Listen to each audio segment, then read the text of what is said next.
Hello everyone. आज के इस लेक्चर में हम लोग पढ़ेंगे the election commissioner appointment act 2023 के बारे में। और अभी रिसेंटली जो बंगाल में इलेक्शन हुए हैं, तो उससे उससे पहले ही बल्कि इस एक्ट को लेकर के कुछ पिटीशन दायर किया गया था सुप्रीम कोर्ट में। तो उससे रिलेटेड क्या इश्यूज अभी रेज किए गए हैं सुप्रीम कोर्ट में और क्या जजेस का इसमें अपना ओपिनियन रहा है, इन सारी चीज़ों को इसमें हम लोग देखेंगे।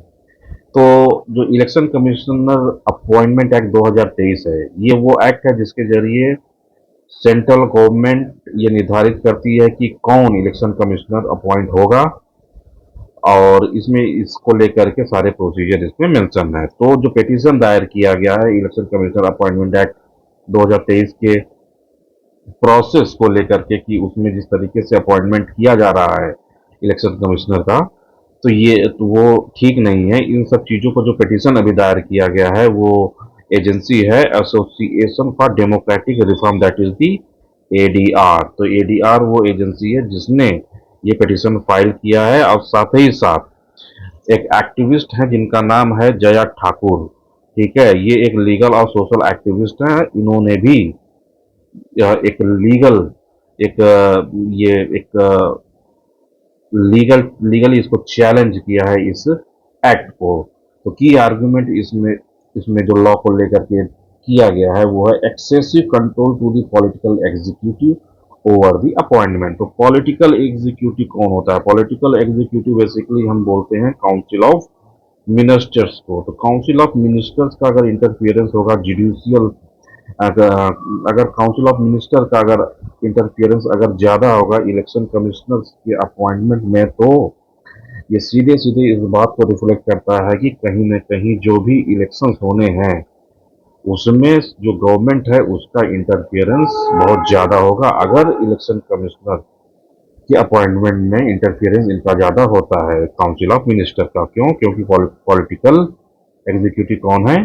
काउंसिल ऑफ मिनिस्टर है। तो यही इसमें कहा गया कि excessive control to the political executive और दी अपॉइंटमेंट। इससे होगा क्या? Erosion of independence. तो जो भी इलेक्शन कमिश्नर अपॉइंट होगा उसका जो इंडिपेंडेंस होगा, इंडिपेंडेंटली काम करने का उसका जो कॉन्स्टिट्यूशनल राइट है वो वायलेट किया जाए होने की संभावना है। और पोटेंशियल फॉर द बायसनेस, और जो भी इलेक्शन कमिश्नर का जो डिसीजन होगा, ऐसा हो सकता है कि उसमें बायसनेस दिखे, और जैसा कि अभी के सिनेरियो में देखने के लिए मिल भी रहा है, यानी कि इरोजन ऑफ इंडिपेंडेंस देखने के लिए भी मिल रहा है और पोटेंशियल फॉर बायसनेस भी हमें दिख रहा है। और इरोजन ऑफ इंडिपेंडेंस, ठीक है, तो ये हम लोगों ने बात कर लिया है। Concern about the fair election, तो जब पॉलिटिकल बायसनेस आएगा तो जो इलेक्शन को फ्री एंड फेयर कराने का जो एक पूरा दारोमदार इलेक्शन कमिश्नर से होता है, वो कहीं ना कहीं इम्पैक्ट होता जरूर दिखेगा। तो इस तरीके से चीफ इलेक्शन कमिश्नर और अदर इलेक्शन कमिश्नर को जो गवर्नमेंट अपॉइंट कर रही है इस एक्ट के जरिए,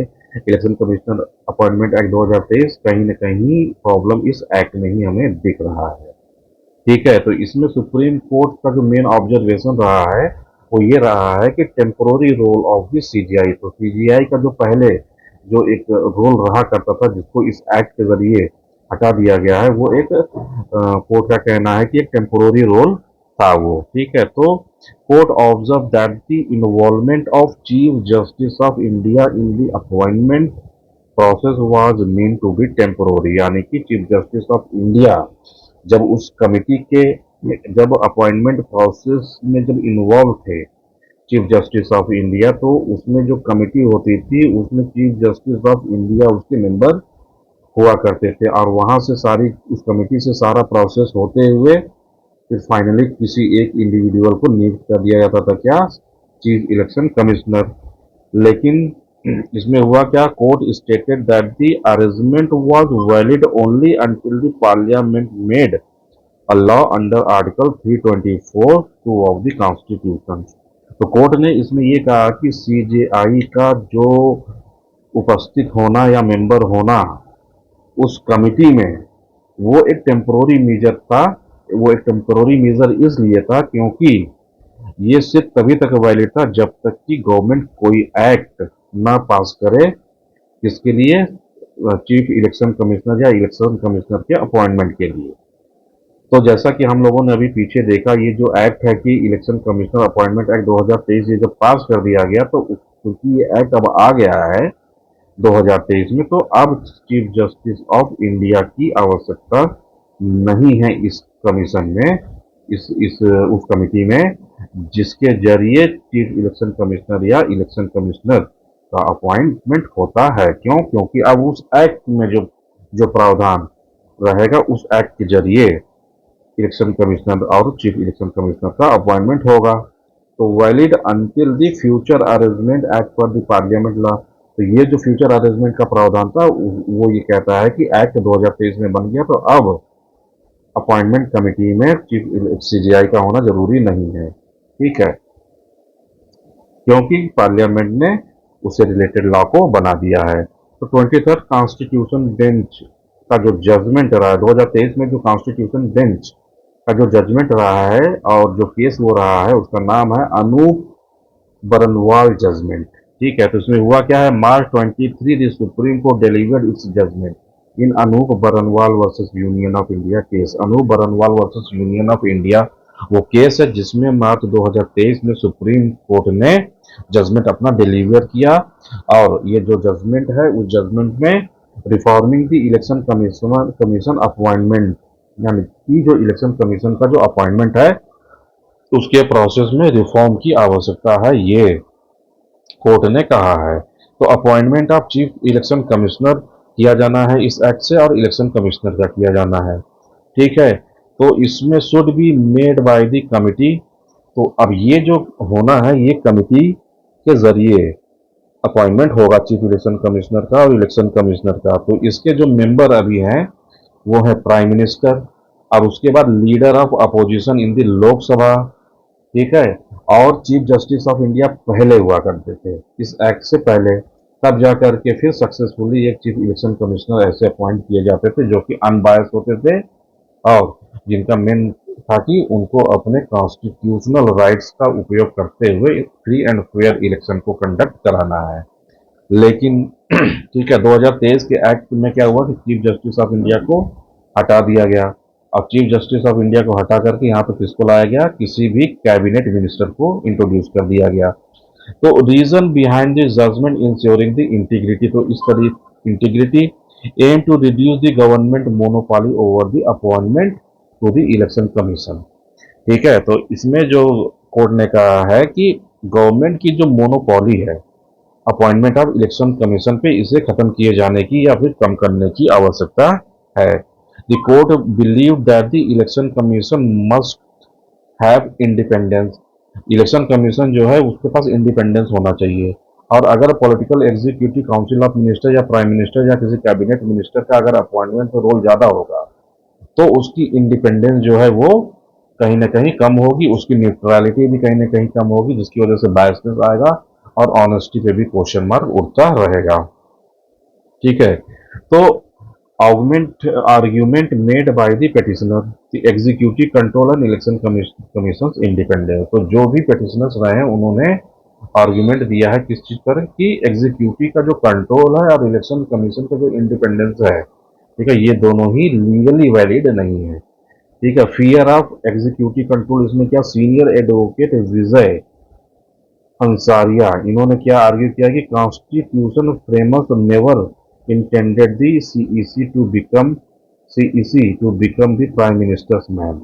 इनका कहना यह था कि जो भी कॉन्स्टिट्यूशनल मेकर्स हमारे रहे हैं उनका कभी भी ये उन्होंने कभी नहीं चाहा कि एक चीफ इलेक्शन कमिश्नर जो है वो प्राइम मिनिस्टर का कोई एक एजेंट बन करके रह जाए। ठीक है, ये एक कॉन्स्टिट्यूशनल पोस्ट है चीफ इलेक्शन कमिश्नर की, और ये इंडिपेंडेंटली फंक्शन करना चाहिए। ये सिर्फ एक प्राइम मिनिस्टर मैन या फिर प्राइम मिनिस्टर का एक लेफ्ट हैंड या राइट हैंड बन करके ये न रह जाए। The election commission should not remain under the executive control. Election commission एक कॉन्स्टिट्यूशनल बॉडी है और ये एग्जीक्यूटिव कंट्रोल में कहीं सीमित होकर के इसका दायरा कहीं कम नहीं हो जाना चाहिए, और सिर्फ ये एक पपेट नहीं बन जाना चाहिए किसी भी पॉलिटिकल एग्जीक्यूटिव का। Both constitutional framers of supreme court had warned against giving the appointment power only to the executive. तो इस तरीके से जो कॉन्स्टिट्यूशन फेमस रहे हैं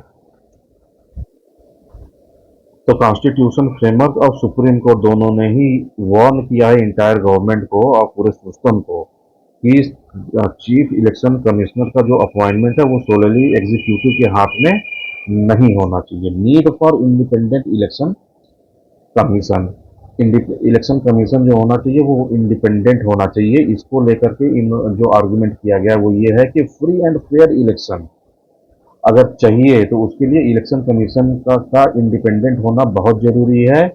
और इसको इंडिपेंडेंस बेसिकली चाहिए किससे? पॉलिटिकल एग्जीक्यूटिव से चाहिए। प्राइम मिनिस्टर्स या काउंसिल ऑफ मिनिस्टर से इनका इंटरफेरेंस बहुत कम होना चाहिए इनके अपॉइंटमेंट में, अदरवाइज ये सिर्फ इनके हैंड के पपेट रह जाएंगे। ठीक है। Government dominance in appointment can Weeknd the public trust in the election. ठीक है। अगर गवर्नमेंट, जिसके पास गवर्नमेंट है उसके पास सारी मशीनरी है, वो अपनी सारी मशीनरी यूज करके, और अगर इलेक्शन कमीशन भी अगर उसके हैंड का पपेट है तो वो इलेक्शन कमीशन को भी यूज करके, जाहिर सी बात है, इलेक्शन वो जीतता जाएगा। और एक तरीके से जो डेमोक्रेसी है, ठीक है, डेमोक्रेसी का फिर कोई मतलब रह नहीं जाएगा अगर पूरे इलेक्शन प्रोसेस को ही हाईजैक कर लिया जाए इलेक्शन कमीशन को पपेट बना करके। वही अभी देखने के लिए मिल रहा है। तो यानी कि यहाँ पे जो इलेक्शन में जो लोगों की जीत हो रही है वो कहीं ना कहीं संदेह के दायरे में आता है। ठीक, क्योंकि क्योंकि इलेक्शन कमीशन का फंक्शनिंग जो है वो प्रॉपर नहीं है, अनबायस नहीं है, ऑनेस्टी नहीं उसके फंक्शनिंग में। तो गवर्नमेंट डोमिनेंस इन दी अपॉइंटमेंट जो है वो पब्लिक ट्रस्ट को कहीं ना कहीं कमजोर करेगा ही करेगा। दी 2023 law pass by the parliament, तो ये जो लॉ रहा है ये पार्लियामेंट के जरिए पास किया गया है। ठीक है। और दिसंबर 2023 में पार्लियामेंट ने इस लॉ को पास किया था। ठीक है।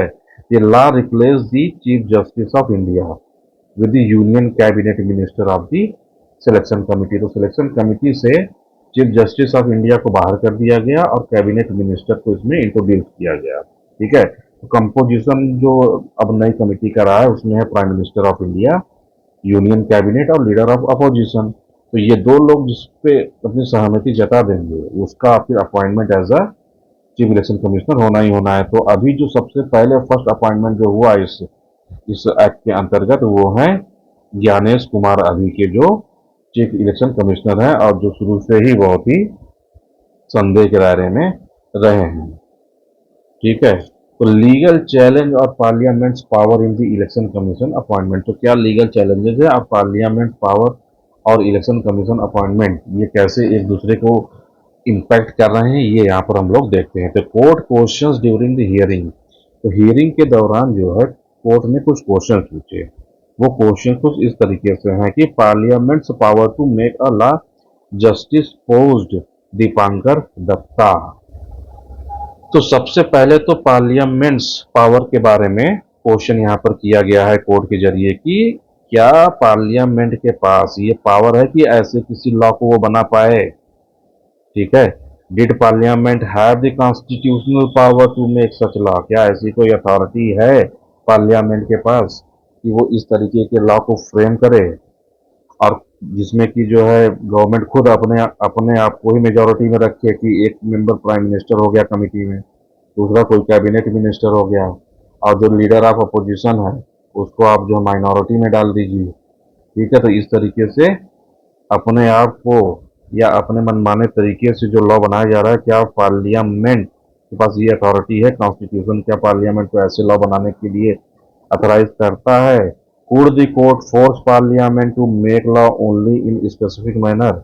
दूसरा इसने ये भी कहा है कोर्ट ने कि क्या ये कोर्ट का अधिकार है, ये कोर्ट के ज्यूरिसडिक्शन में आता है क्या कि लॉ कुछ पर्टिकुलर स्पेसिफिक टाइप से ही बनाया जाए या किसी स्पेसिफिक मैनर में ही कोई लॉ बनाया जाए, क्या कोर्ट गवर्नमेंट को इसके लिए इन्फोर्स कर सकता है। Court pointed out its earlier judgment allowed parliament to make a law on the issue.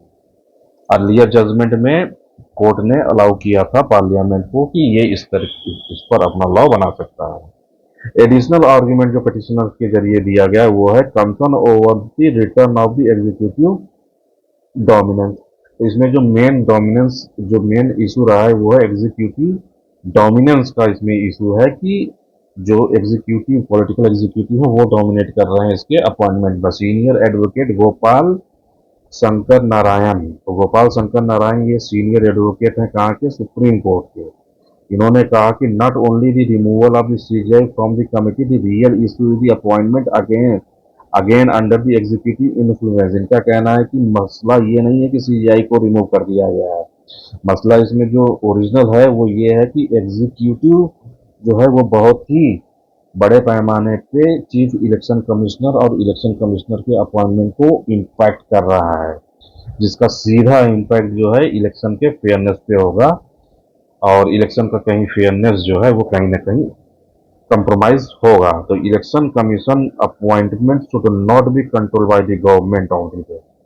इसमें इनका कहना है कि इलेक्शन कमिश्नर और चीफ इलेक्शन कमिश्नर का जो अपॉइंटमेंट है ये जो है गवर्नमेंट के जरिए इम्पैक्ट नहीं किया जाना चाहिए, ये इंटायरली गवर्नमेंट के कंट्रोल में नहीं होना चाहिए, नहीं तो गवर्नमेंट इसको अपने अनुसार काम कराएगी।